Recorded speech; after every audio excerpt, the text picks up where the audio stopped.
우리 교회의 모임은 항상 하나님 앞에 예배드리는 일을 가장 먼저 해야 됩니다. 최우선 해야 됩니다. 기독교가 시작된 이래 예수님이 오셔서 12공동체를 만드시고 그 일을 시작한 이래 지금까지 교회가 끊임없이 모여서 했던 일은, 가장 먼저 한 일은 하나님 앞에 예배드리는 일이었어요. 주일마다 모여서, 처음에는 아마 토요일 날도 모였겠죠. 그런데 일주일에 한 번씩 모여서 같이 하나님 앞에 예배드리고 하나님께 영광을 돌리고, 그리고 어려운 사람을 찾아가서 그 사람을 구제하는 일을 열심히 했던 것이 초대교회였습니다. 그래서 이 예배가 우리 성도들의 삶을 지켜온 겁니다. 그러니까 우리가 주일을 지킨다고 하지만, 우리가 하나님 앞에 예배를 드리고 예배를 지켜나간다고 하지만, 사실은 우리가 주일을 지킨 것이 아니고 주일이 우리를 지켜온 것입니다. 하나님 앞에 드리는 예배가 우리의 삶을 이끌어 온 것입니다. 이스라엘 사람들 구약시대 때는 안식일을 지킨다 그랬어요. 이 사람들 정말 열심으로 안식일을 지키긴 지켰어요. 근데 그들의 삶을 가만히 돌이켜보면 이들이 안식일을 지킨 것이 아니라 안식일이 이스라엘 백성들의 삶을 지켜준 거예요. 하나님 앞에 예배드림이 오늘 우리에게 이러한 의미를 갖는 것입니다. 그래서 우리 교회가 오늘 수요일에도 지금 빈자리가 많이 보이는데, 교회는 다른 거 없어요. 열심히 모여야 돼요. 그리고 예배에 우리가 목숨을 걸어야 돼요. 예배 드리는 일에, 하나님 앞에 영광 돌리는 일에 여러분, 이 일하지 않고 우리가 뭘 할 수 있겠어요? 우리가 먼저 하나님 앞에 예배 드리고 우리 주일을 통하여 우리에게 베풀어 주시는 그 하나님의 은혜와 능력을 받아 누릴 수 있는 저와 여러분의 삶이 될 수 있기를 바랍니다. 오늘 본문 말씀에도 보면은 하나님이 다윗을 보호하십니다. 다윗에게는 지금까지 이 사무엘상 18장 19장에 이르기까지 다윗은 힘이 없었어요. 골리앗을 때려 눕히기는 했지만, 그렇다고 그 다윗에게 어떤 권력이 주어졌거나 어떤 힘이 주어졌거나, 여러분, 그렇게 하지 않았어요. 다윗에게는 아무런 보호장치가 없었어요. 사울이 마음만 먹으면은 언제든지 죽일 수 있는 게 다윗이었어요. 그래서 다윗의 생명이 정말 풍전등화에 이르고 바람 앞에 촛불이었습니다. 그런데 이 다윗을 어떻게 합니까? 하나님이 지켜주십니다. 다윗이 하나님을 사랑함으로, 다윗이 하나님을 믿고 의지함으로 하나님이 다윗을 지켜주십니다. 그 다윗을 지켜주시는 그 은혜와 보호 가운데 다윗은 또 하나님의 은혜를 또 깨닫고, 그 속에 하나님의 은혜가 더 깊어지고 더 넓어지고 더 커지고, 그래서 다윗의 마음속에 한 나라를 이끌어갈 수 있는, 다윗의 역량 속에 나라라고 하는 한 공동체를 이끌어갈 수 있는 이 능력을 가지게 되는 것입니다. 다윗이 어디 가서 수련하고 산속에 들어가서 무술 배워갖고 온 거 아니에요. 뭘 했어요? 다윗은 하나님을 따라갔고 믿음을 따라갔고 하나님을 의지했고, 자기에게는 능력이 없었지만 하나님 붙들고 살아가니까 하나님이 나라를 이끌어갈 수 있는 그런 역량을 가진 사람으로 세워주시더라는 것입니다. 여러분, 오늘 우리 다운이 지일교회 성도님들이 우리 그러한 사람들이 될 수 있기를 바랍니다. 우리 한 사람 한 사람을 보면은 때로는 보잘것없이 느껴질 때가 있고, 초라한 것처럼 느껴질 때가 있고, 내가 무슨 힘으로 무슨 능력으로 어떤 일을 할 수 있겠는가 이렇게 생각될 때가 있습니다.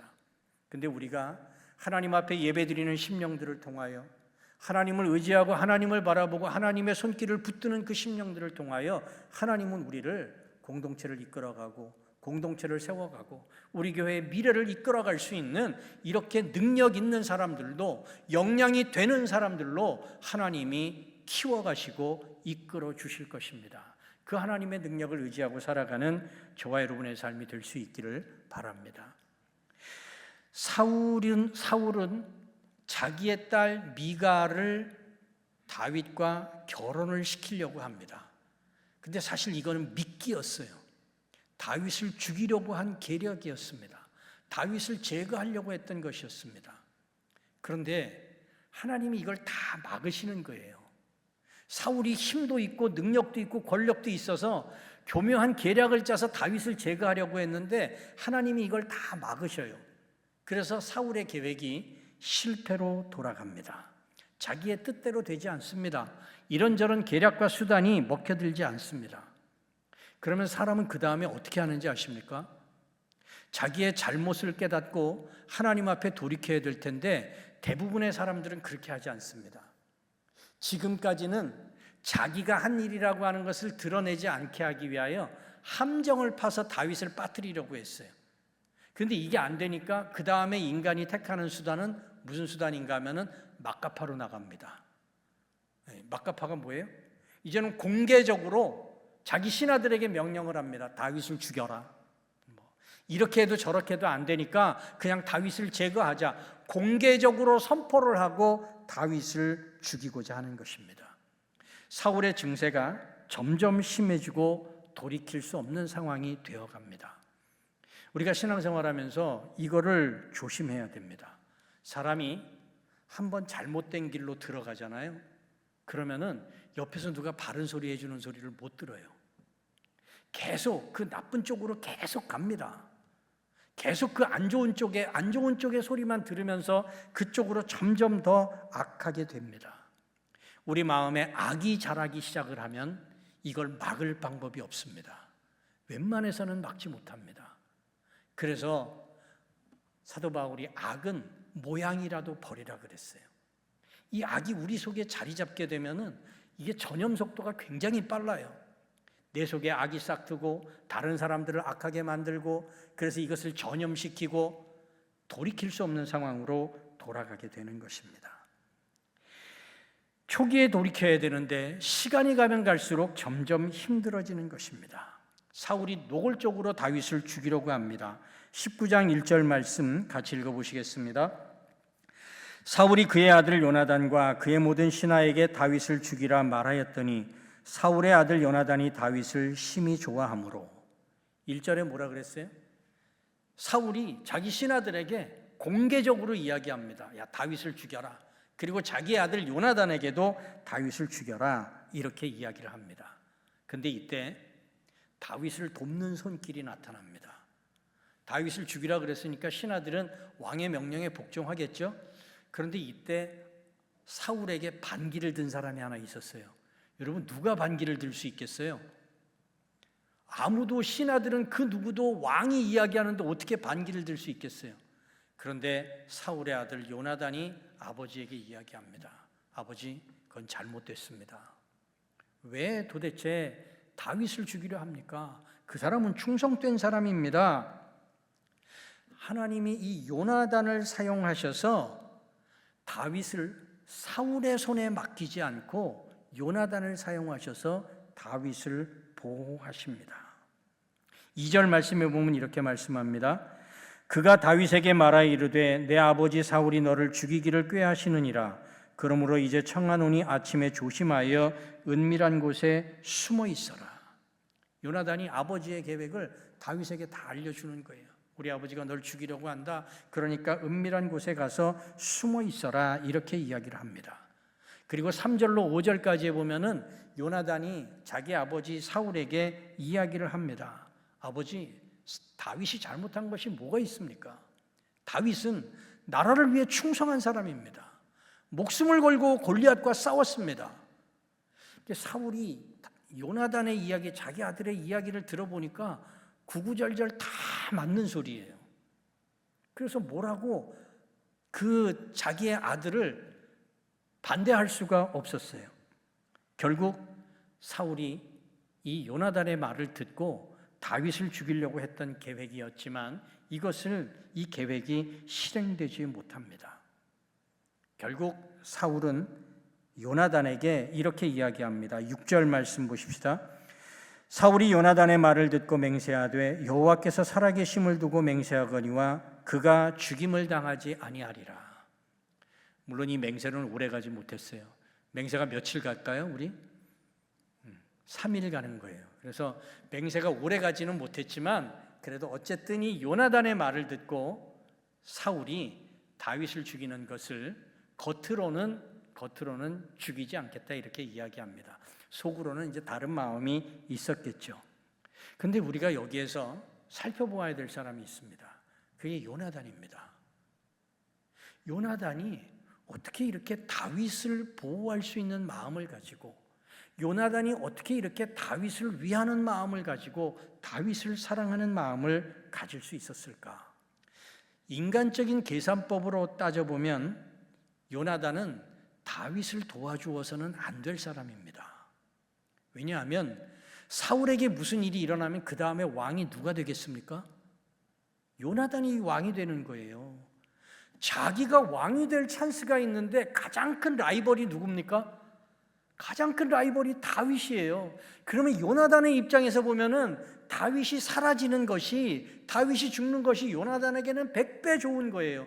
왜? 그래야지 자기가 아무런 문제 없이 왕이 될 수 있으니까. 백성들이 다윗을 좋아했던 것만큼 요나단도 백성들이 좋아했어요. 그래서 다윗이 없었다면 요나단이 왕이 되는데 아무런 문제가 없는 거예요. 그렇다면 요나단의 입장에서는 아버지 사울이 생각한 대로 다윗을 제거하는 것이 요나단에게는 100번 좋은 것입니다. 근데 요나단이 어쩌자고 다윗을 이렇게 사랑하고 다윗을 보호해주고 다윗의 생명을 구원해 줄 수 있었느냐 하는 것입니다. 요나단이 이렇게 할 수 있었던 이유가 무엇인가? 우리가 사무엘상의 말씀을 통하여 이 요나단의 마음을 우리가 살펴볼 수 있기를 바랍니다. 이 첫 번째 요나단이 생각했던 것은 무엇인가 하면은 하나님의 영이 누구와 함께하고 있는가, 이 영적인 분별력을 가지고 보았다는 것입니다. 우리 신앙을 가진 사람들이, 믿음의 사람들이 꼭 가지고 있어야 할 것이 영적인 분별력입니다. 영적인 성숙함입니다. 우리가 세상을 우리 눈에 보이는 대로 사는 것이 아니라 영적인 눈으로 세상을 바라보고 그 영적인 눈으로 우리가 그 세상을 받아들여야 된다는 것입니다. 요나단은 영적인 눈으로 바라보면서 하나님의 임재와 하나님의 주권을 인정합니다. 그리고 나서 보니까 하나님의 영이 다윗과 함께 하시더라는 거예요. 자기 아버지가 악신이 들려서, 악령이 들려서 미친 짓을 합니다. 이때 다윗이 어떻게 했습니까? 그 사울 옆에 가서 수금을 타고 찬양을 들려줬어요. 그랬더니 악령이 떠나더라는 거예요. 요나단이 이걸 보면서 저 다윗에게 하나님의 영이 함께하고 계시는구나, 하나님의 임재가 저 다윗에게 있구나. 자기 인간적으로 보면 라이벌인데 그 라이벌 속에 하나님의 영이 함께 하시더라는 거예요. 요나단은 이것을 볼 수 있는 눈이 있었다는 것입니다. 다윗에게 역사하시는 하나님, 골리앗과 아무도 싸우려고 하지 않는데 다윗이 골리앗과 싸웁니다. 다윗이 골리앗 앞에 나아갈 때 너는 우리가 믿는 하나님을 멸시하고 조롱하지만, 그리고 너는 내가 가진 능력을 의지하지만 나는 만군의 여호와의 이름으로 내 앞에 가노라. 그러면서 돌멩이 5개 들고 가서 골리앗을 눕혔다는 겁니다.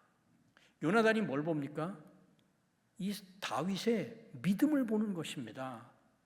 그 사람의 어떤 출신, 성분, 학벌, 얼마나 잘생겼냐, 얼마나 가지고 있느냐, 이게 중요한 것이 아니라 저 사람이 얼마만큼 하나님을 의지하는 신실한 믿음을 가지고 있느냐, 여러분 이걸 보더라는 것입니다. 여러분 우리의 삶 속에서도 우리가 사람을 볼 때 저 사람이 얼마나 신실한 사람인가, 저 사람에게 하나님의 영이 함께하고 있는가, 하나님이 우리와 함께 하시는데 그 하나님의 주권과 하나님의 역사하시는 능력과 하나님의 뜻이 어디에 있는가, 여러분 우리가 이것을 보기 위하여 기도하고 열심히 신앙생활하고 믿음으로 서갈 수 있는 저와 여러분의 삶이 될 수 있기를 바랍니다. 그래서 요나단은 다윗에게 하나님이 함께 하시는 존재, 하나님의 영이 임재하시는 존재인 다윗을 보았던 것입니다. 그래서 요나단이라고 왕이 되고 싶지 않았겠어요? 다 왕이 되고 싶었겠죠.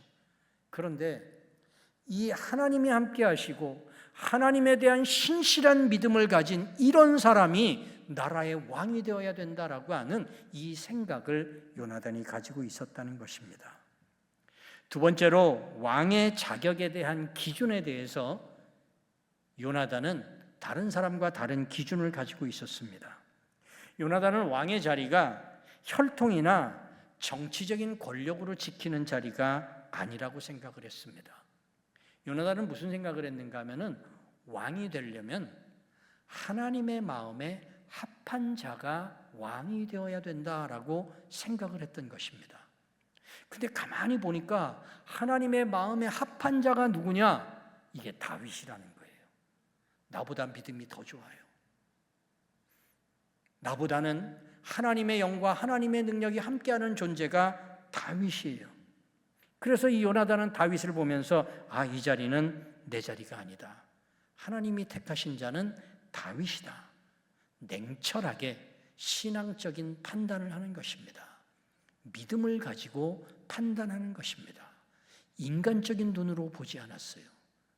인간적인 눈으로 계산으로 보았다면 내가 출신 성분이 왕족이고 우리 아버지가 왕이고 내가 가진 것이 더 많고 왕의 아들이니까 더 많은 것을 알고 있었을 것이고 무기도 잘 다뤘을 것이고, 여러분 그렇지만 요나단은 나라를 이끌기 위해서는 하나님 앞에 신실하고 하나님의 마음에 합한 자가 이루어 가야 할 것이라는 것을 믿고 있었던 것입니다.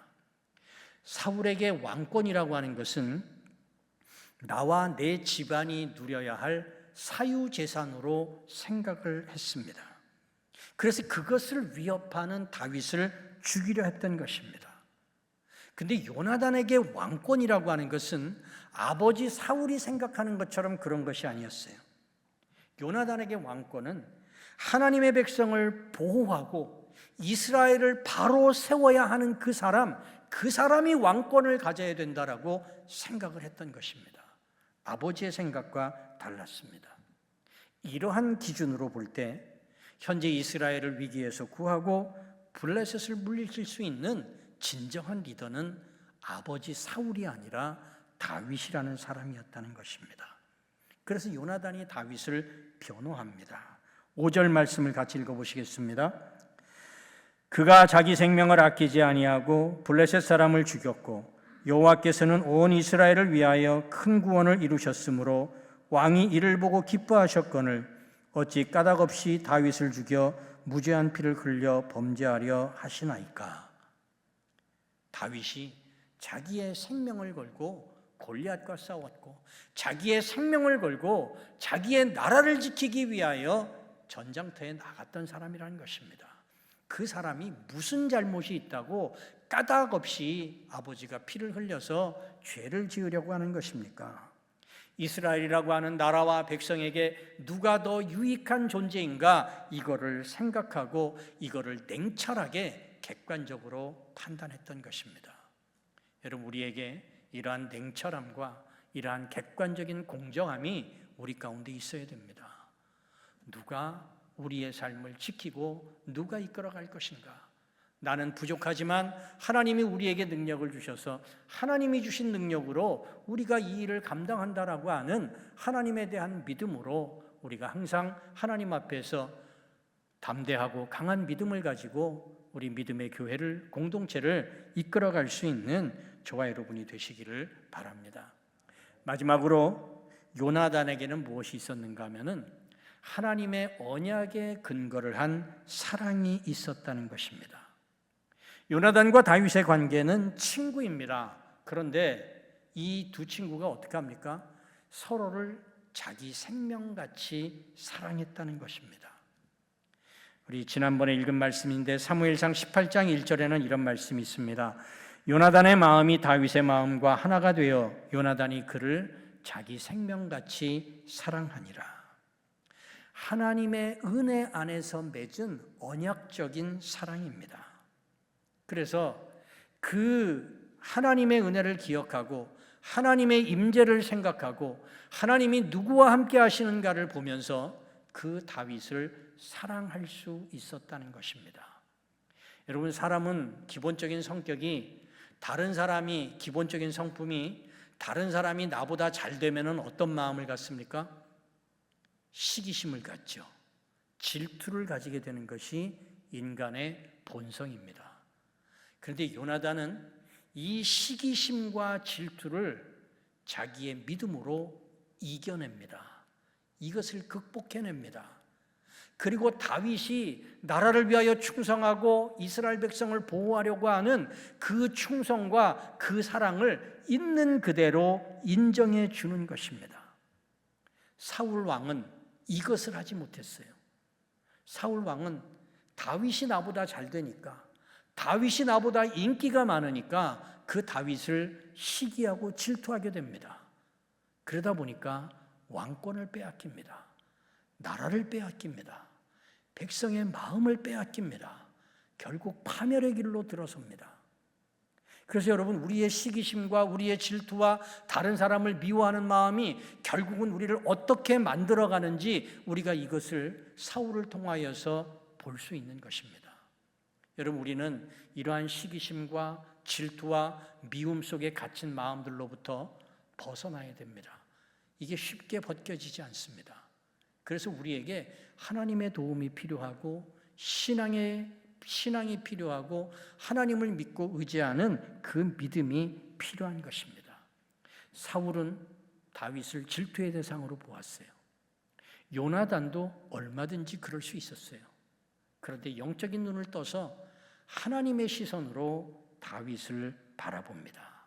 그랬더니 다윗이 질투의 대상이 아니라 구원의 역사를 함께 이루어갈 동역자로 보게 되는 것입니다. 뭐로 보게 됐다고요? 동역자로, 나와 함께 일하는 사람들로. 여러분, 우리 믿음의 공동체 안에서 이 마음이 꼭 필요합니다. 우리 함께 믿음의 공동체를 이루고 여기에서 함께 하나님의 일을 이루고 우리 다운이 제일교회를 이루어가는 사람들은 모든 우리 함께 일하는, 함께 섬기는 우리 성도들을 동역자로 바라볼 수 있어야 됩니다. 나의 일을 도와주는 사람들로, 내가 저 사람의 일을 도와주는 사람들로 여러분, 이렇게 서로를 바라보면서 그가 하나님의 일을 하기에 나를 돕고 내가 그를 돕기에 서로 사랑하면서 이 동역의 관계를 이루어갈 수 있어야 됩니다. 여러분, 이 동역의 관계가 하나 되게 만드는 것입니다. 여러분, 열심히 일하는 사람을 보면 우리는 어떻게 해야 돼요? 어떻게 해야 돼요? 잘한다고 박수 쳐줘야 돼요. 등을 두드려줘야 돼요. 더 잘할 수 있게. 근데 다른 교회들을 보면은 잘하는 사람이 있으면 뭐라 그러는지 아세요? 뭐라 그럴 것 같아요, 여러분? 저 사람 왜 저렇게 열심히 하지? 뭔가 속셈이 있을 거야. 뭔가 다른 거 한번 해보려고 그럴 거야. 여러분, 그렇게 생각하는 사람들이 있어요. 여러분, 이거는 동역의 관계가 아니에요. 그거는 시기심과 질투심과 미움에 사로잡히는 거예요. 그렇게 하면은 하나님의 일을 감당하지 못하는 것입니다. 저 사람이 있으면은 나의 부족함이 드러날까 봐 겁을 냅니다. 노심초사하는 것이 인간의 모습입니다. 근데 요나단은 이러한 마음을 이겨냅니다. 그 사람의 충성과 그 사람의 열심과 그 사람의 사랑을 있는 그대로 인정을 합니다. 여러분, 이게 공동체 안에서 필요한 것입니다. 우리나라 조선시대 때 임진왜란이 일어났어요. 임진왜란에서 이순신 장군이 일본으로부터 나라를 지켜냅니다. 거북선을 가지고. 그랬더니 백성들이 누구를 좋아해요? 이순신 장군을 좋아해요. 그때 우리나라의 왕이 누구였어요? 조선시대 선조라고 하는 왕이었어요. 이 선조가 뭐라 그랬어요? 그 이순신 장군이 충성하고 열심히 하고 거북선 만들어서 일본군을 물리치는 것을 보면서 선조가 이렇게 생각합니다. 저 사람이 나보다 더 인기가 좋네. 이 전쟁이 끝나면 이 나라는 누구에게로 갈 것인가? 저 이순신에게로 갈 것이 아닌가? 여러분, 이런 생각을 합니다. 이순신 장군의 충성과 열심과 열정을 있는 그대로 받아들여 주지 못했습니다. 이걸 있는 그대로 받아들여 주지 못하고 저 사람의 속셈이 뭐지? 왜 저렇게 열심히 일하지? 저렇게 일해서 나중에 뭘 얻으려고 그러는 거지? 나라를 차지하려고 그러나? 왕이 되려고 그러나? 여러분, 이 똑같은 마음들이 믿음의 공동체 안에서도 얼마든지 있을 수 있다는 거예요. 여러분, 우리가 이 생각을 이겨내지 못하면은 하나님 앞에서 우리가 쓰임받지 못하더라는 것입니다. 요나단은 이것을 이겨냅니다. 라이벌로 보지 않습니다. 그 사람이 열심히 일하면 열심히 일하는구나, 그거 자체로 귀하게 봐주는 것입니다. 충성하니까 이 사람이 충성을 하는구나, 그 충성하는 것을 그대로 받아들여 줄 수 있어야 됩니다. 여러분, 우리의 마음속에 이게 필요한 것입니다. 하나님은 이렇게 이 요나단이라고 하는 사람을 통하여 다윗을 보호하십니다. 하나님이 다윗을 보호하실 때 천사를 보내셔서 보호하실 수도 있었어요. 그런데 가장 큰, 가장 위험한 적이 될 수 있었던 이 라이벌 요나단의 마음을 움직이셔서 그 요나단이 자기의 야망을 내려놓고 자기의 욕심을 내려놓고 냉철하게 하나님의 뜻이 어디에 있는가, 어떤 사람이 정말로 하나님의 일을 하는 사람인가, 하나님의 일을 하는 사람이 어떠한 모습으로 어떻게 충성하고 어떻게 순종하고 어떻게 믿음으로 살아가는가, 이것을 요나단으로 하여금 보게 하였던 것입니다. 여러분, 요나단이 이것을 봄으로 말미암아 다윗을 지켜낼 수 있었고 하나님 앞에 쓰임받을 수 있는 사람이 되었던 것입니다. 여러분, 오늘 저와 여러분이 이와 같은 사람들이 될 수 있기를 바랍니다. 우리의 믿음의 눈을 열어서, 영적인 눈을 열어서 하나님의 역사를 바라보고 하나님이 어떻게 역사하시는지, 하나님의 뜻이 어디에 있는지, 그리고 우리의 순종과 우리의 충성하는 것을 있는 그대로 받아들여서 그것을 위하여 같이 기도하고 같이 도와주는, 동역할 수 있는, 우리 모두가 함께 하나님의 일을 함께 이루어갈 수 있는 우리 복되고 은혜스러운 믿음의 공동체가 될 수 있기를 바랍니다.